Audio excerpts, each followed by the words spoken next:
আসসালামু আলাইকুম দর্শক, পবিত্র মাহে রমজানের শুভেচ্ছা সবাইকে। রমজান স্পেশাল পর্বে আমার আজকের রেসিপি 4টি ভিন্ন স্বাদের শরবত। যেহেতু এখন প্রচণ্ড গরম এবং দিনটাও কিন্তু বেশ লম্বা, তাই সারাদিন রোজা রাখার পর বিকেলের দিকে একটু হলেও আমরা ক্লান্ত অনুভব করি। ক্লান্ত দূর করার জন্য আমার কাছে মনে হয় ইফতার টেবিলে ঠান্ডা ঠান্ডা শরবত ছাড়া আর কোনো কিছুরই বিকল্প নেই। তাই আমি আজকে একসাথে 4টি ভিন্ন ফ্লেভারের শরবত তৈরি করে দেখাবো। আশা করছি আপনাদের কাছে খুবই ভালো লাগবে, তাই সম্পূর্ণ ভিডিওটি না টেনে দেখার অনুরোধ রইল। আল্লাহ তাআলার ইবাদতের পাশাপাশি আমরা কিন্তু এই ইফতারের টাইমটায় বিভিন্ন খাবারের অ্যারেঞ্জমেন্ট করে থাকি, কিন্তু এই প্রচণ্ড গরমের দাবদাহে যদি শরবত তৈরি না হয় তাহলে কি করে হয়। আমি আজকে আপনাদের সাথে মজাদার, অনেক স্বাস্থ্যসম্মত, খুব হেলদি, রিফ্রেশমেন্ট, কলিজা, মন, প্রাণ, পেট ঠান্ডা করার মতো এক সামার ড্রিঙ্কসের রেসিপি শেয়ার করব। আমি এই শরবতটা তৈরি করব খেজুর দিয়ে। ইফতারের সময় কিন্তু খেজুর ছাড়া ইফতার করার কথা ভাবাই যায় না, আর শরবতটা যদি হয় খেজুরের তৈরি তাহলে তো এর পুষ্টিগুণ সম্পর্কে আপনাদের নতুন করে কিছুই বলতে হবে না। তাহলে দর্শক চলুন দেখে নেই ইনগ্রিডিয়েন্টসগুলো। আমি এখানে নিয়েছি 1 বাটি দুধ ও 8 থেকে 10টি খেজুর। আমি এখানে দুধটাকে জাল করে ফ্রিজে ঠান্ডা করে নিয়েছি এবং এই দুধের মধ্যে প্রায় হাফ অ্যান আওয়ার খেজুরগুলো ভিজিয়ে রেখেছিলাম নরম হওয়ার জন্য। তারপর নিয়েছি 1 বাটি মিষ্টি দই। এরপর আমি এখানে ব্যবহার করব গুড়। আমি এই গুড়টা চিনির পরিবর্তে দিব, তার কারণ হচ্ছে এতে শরবতের টেস্টটা আরও বেশি লাগবে যদি এই খেজুরের গুড়টা ব্যবহার করা হয় শরবতে। আমি এখানে আর দিব ভ্যানিলা আইসক্রিম, এতে ফ্লেভারটা আরও ইয়াম্মি হবে। আর ব্যবহার করব পানি। এখন আমি শরবত তৈরি করতে প্রথমেই একটা ব্লেন্ডারে দিয়ে দিব দুধ ও ভেজানো খেজুরগুলো। এরপর আমি এখানে গুড়টা সম্পূর্ণটাই দিয়ে দেব। আপনারা যারা বেশি মিষ্টি খেতে পছন্দ করেন আপনাদের পছন্দ অনুযায়ী মিষ্টিটা দিয়ে দিতে পারেন। এখন দিয়ে দিব দই। এই গরমে রমজানের দই কিন্তু আমাদের শরীরের অনেক অপূর্ণতা পূরণ করে থাকে।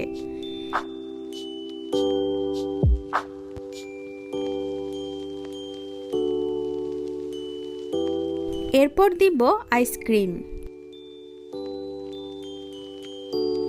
আর দিব পানি।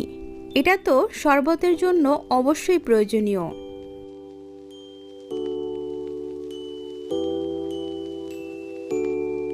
এখন ব্লেন্ড করে নেব 2 থেকে 3 মিনিট।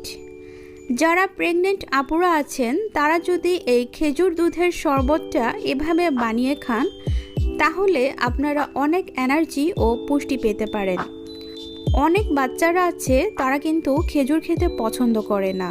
আপনি যদি বাচ্চাদেরকে এভাবে এই শরবতটা বানিয়ে দেন আশা করছি তারা এই শরবতটা অনেক পছন্দ করবে।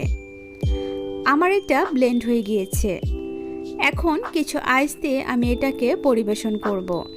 আপনারা চাইলে কিছু নাটস ইউজ করতে পারেন অথবা চকলেট গ্রেট করে দিতে পারেন। তো দর্শক, তৈরি হয়ে গেল খুব হেলদি এবং এনার্জি একটি সামার ড্রিঙ্কস খেজুরের শরবত। এই খেজুরের শরবতটি আশা করছি আপনাদের কাছে ভালো লেগেছে। লাচ্ছি পছন্দ করেন না এমন মানুষ কিন্তু খুব কমই খুঁজে পাওয়া যাবে। আমি প্রথমেই চুলায় একটি হাঁড়ি বসিয়ে এর মধ্যে দিয়ে দিব 1 কাপ পানি এবং এর মধ্যে দিয়ে দিব 4 চামচ চিনি। অনেকেই ভাববেন যে লাচ্ছি বানানোর জন্য এটা আবার আমি কি করছি। আসলে রেস্টুরেন্টে লাচ্ছি বানালে তারা কিন্তু ডিরেক্ট চিনিটা ইউজ করে না। লাচ্ছির মিষ্টির জন্য তারা চিনিটাকে জাল করে এভাবে চিনির সিরাপ তৈরি করে তারপর ব্যবহার করা হয়। চিনিটা জাল করতে গেলে এটাকে ক্যারামেল তৈরি করা যাবে না, এটা জাস্ট একটু আঠালো হলেই নামিয়ে ফেলতে হবে। এখানে আমি লাচ্ছি তৈরি করার জন্য ব্যবহার করব মিষ্টি দই। এই মিষ্টি দইটা আমি ঘরেই তৈরি করেছি। তবে এই মিষ্টি দই তৈরির রেসিপি যদি আপনারা দেখতে চান তাহলে কমেন্ট করে জানাবেন। আমি চেষ্টা করব দই বানানোর রেসিপি আপনাদের সাথে একদিন শেয়ার করার। আর লাগবে লেবুর রস। কিছু পাকা কলা আর চিনির সিরাপটা। আপনারা চাইলে কিন্তু এই লাচ্ছি ব্লেন্ডারে তৈরি করতে পারেন অথবা হ্যান্ড মিক্স দিয়েও তৈরি করতে পারেন। প্রথমত আমি ব্লেন্ডার জারে দিয়ে দিব 3 চামচের মতো দই।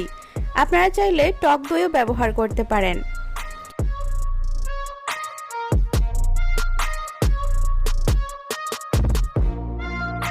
এরপর দিয়ে দিব কলাগুলো।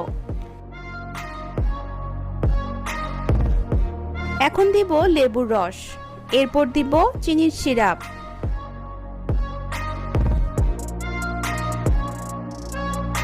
এখন দিব কিছু আইস। এরপর পরিমাপ মতো পানি। পানিটা আপনারা আপনাদের পছন্দ অনুযায়ী ব্যবহার করবেন।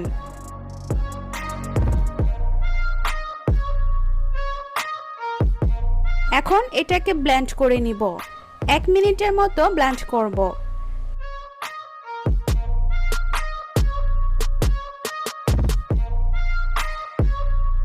এরপর আমি একটু ফ্লেভারের জন্য দিব কেওড়া জল। এটা অপশনাল, না দিলেও হবে। আমি হাইকো কেওড়া জল ব্যবহার করেছি।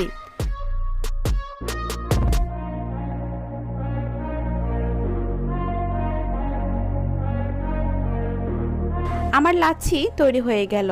এখন পরিবেশনের পালা। তো দর্শক, তৈরি হয়ে গেল আমার আজকের রেসিপি মন প্রাণ ঠান্ডা করার জন্য লাচ্ছি। শরীরে পানি শূন্যতা পূরণে পান করতে ইফতারের টেবিলে রাখতে পারেন বেলের শরবত। বেলের শরবত খুবই স্বাস্থ্যসম্মত ও শরীর ভালো রাখে। বেলের শরবত শুধু শরীর ঠান্ডাই করে না, এর মধ্যে রয়েছে নানাবিধ উপকারিতা। বেল বসন্ত ঋতুর ফল। এতে প্রচুর পরিমাণ শ্বেতসার, carotene, vitamin B complex, calcium ও আয়রন রয়েছে। প্রথমত বেলটাকে উল্টো সাইড দিয়ে এভাবে ঘুরিয়ে ঘুরিয়ে বাড়ি দিচ্ছি ভাঙার জন্য। খুব শক্ত, ভাঙতে চাচ্ছে না, তবুও চেষ্টা করছি।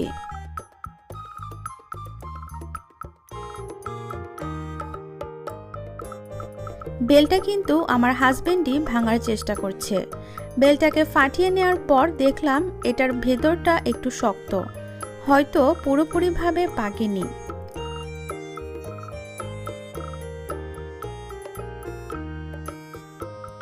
এর মধ্যে থাকা আঁশগুলো আমাকে আর বের করা লাগবে না।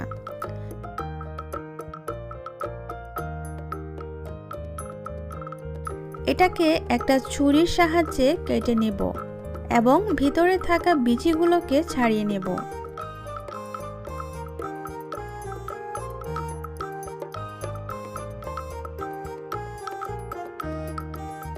এখন এগুলোকে ব্লেন্ডারে দিয়ে ব্লেন্ড করে নেব। প্রথমে দিচ্ছি স্বাদমতো চিনি।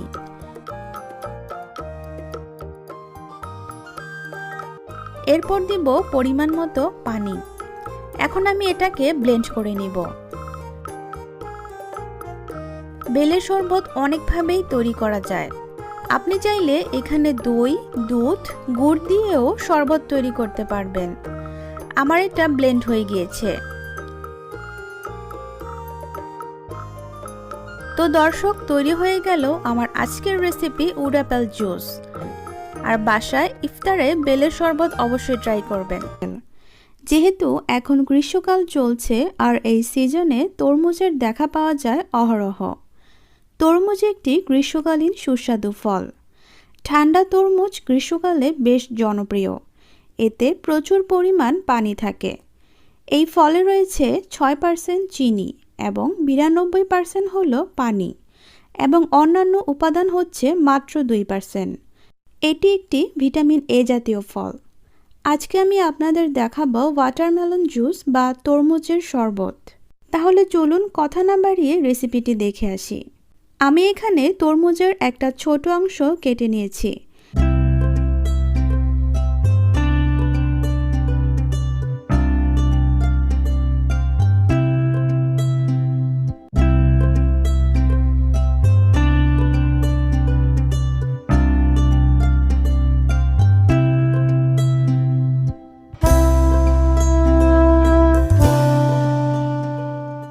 এই অংশটা দিয়ে আজকে আমি এই জুসটা তৈরি করব।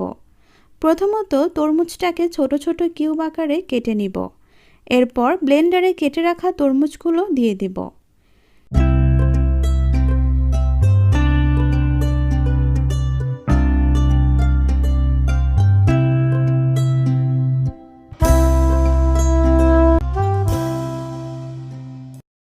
এখন দিয়ে দিব 2 টেবিল চামচ চিনি। তরমুজ এমনিতেই মিষ্টি জাতীয় একটি ফল, এখানে বেশি চিনি অ্যাড করার কোনো প্রয়োজন নেই। যদি কেউ মিষ্টি খেতে বেশি পছন্দ করেন তাহলে টেস্ট অনুযায়ী চিনি মিশিয়ে নেবেন। এখন আমি এটাকে ব্লেন্ড করে নিব।